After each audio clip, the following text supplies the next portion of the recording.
तो आज के वीडियो में हम लोग एटम्स की हिस्ट्री के बारे में जानेंगे, हिस्ट्री ऑफ एटम्स और एटम्स की कब से सोच विचार स्टार्ट होने लगी एटम्स के बारे में।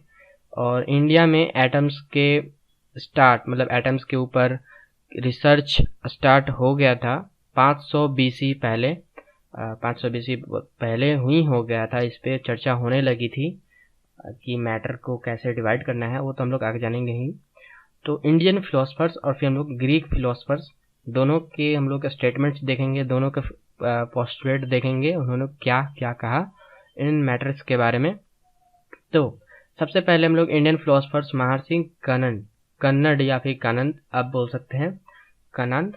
एंड उन्होंने बोला, if we go on dividing matter we shall get smaller and smaller particles, ultimately stage will come when we across the smallest particle beyond which further division will not be possible.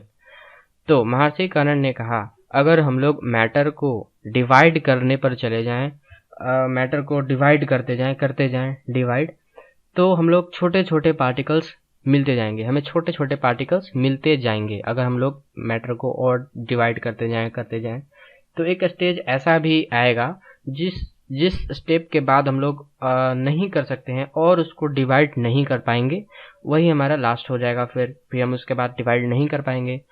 तो इन ये जो particles है कि हम लोग तोड़ते जाएं और लास्ट में ऐसा स्टेप आ जाए जिसके बाद हम लोग नहीं तोड़ सकते, ऐसा पार्टिकल आ जाए जिसके बाद हम लोग और उसका फर्दर डिवीजन नहीं कर पाएंगे और उसको नहीं तोड़ पाएंगे, तो उसको महर्षि कन्नड ने उसका नाम दिया परमाणु।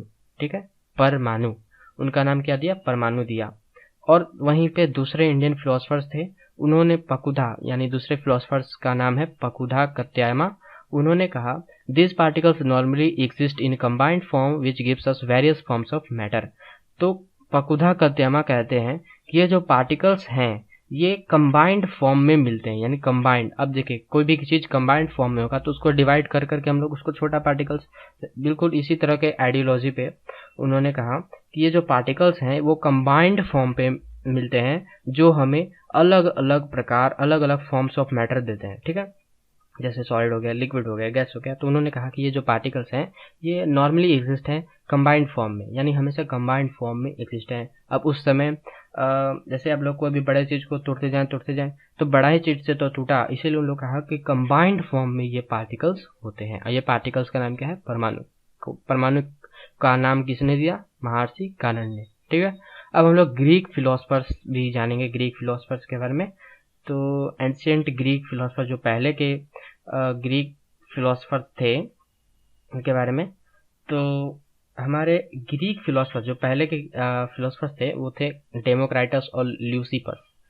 और डेमोक्राइटस और ल्यूसिपस ने कहा, if you go on dividing matter a stage will come when particles obtain can not be divided further.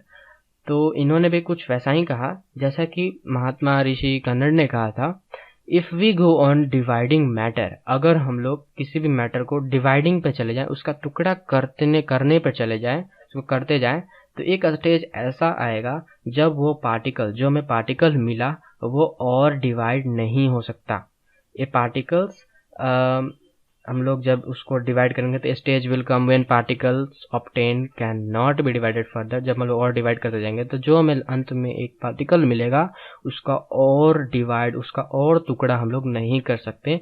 और इसका ये जो और टुकड़ा नहीं कर सकते, इसको अब ये जो और टुकड़ा नहीं कर सकते, इसको उन्होंने कहा इंडिविजिबल पार्टिकल। इस पार्टिकल को उन्होंने कहा इंडिविजिबल पार्टिकल।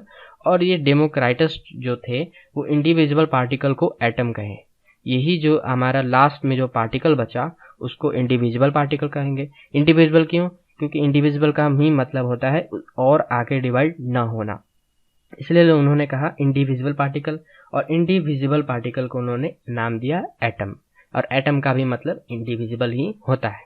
ठीक है, लेकिन ये बात अब कब तक हो गई होगी? 1 साल, 2 साल, 5 साल। लेकिन जब end of 18th century, by the end of 18th century, जब 18th सेंचुरी के एंड आया, तब साइंटिस्ट जो थे वो जान गए थे, मतलब उन्हें पता चला था, उन्होंने पढ़ा एलिमेंट्स और कंपाउंड के डिफरेंस। उन्होंने एलिमेंट्स और कंपाउंड के बीच में डिफरेंस पता किया कि एलिमेंट्स और कंपाउंड के बीच में क्या क्या डिफरेंसेस हैं, जिसके कारण उनको लगा ये जो स्टेटमेंट्स जो डेमोक्राटस, लूसिपस, पकुधा कत्यामा और कन्नक, महर्षि कन्नड ने जो दिया वो कहीं ना कहीं गलत है, एटम्स को और डिवाइड किया जा सकता है। तो उन्होंने एलिमेंट्स और कंपाउंड्स के बीच में डिफरेंस पता किया और आगे हम लोग आगे जानेंगे। ये तो था हमारा हिस्ट्री ऑफ एटम कि एटम की क्या हिस्ट्री थी। बाकी अगर आपको स्ट्रक्चर ऑफ एटम जानना है तो आप उसके आगे बढ़ सकते हैं, ठीक है। तो हम लोग इसमें हिस्ट्री ऑफ एटम जान लेंगे। एटम जान लिए कि एटम्स की हिस्ट्री कहाँ से स्टार्ट हुई, एंड अब हम लोग इसको यहाँ पे ख़त्म करते हैं, ठीक है। Thank you.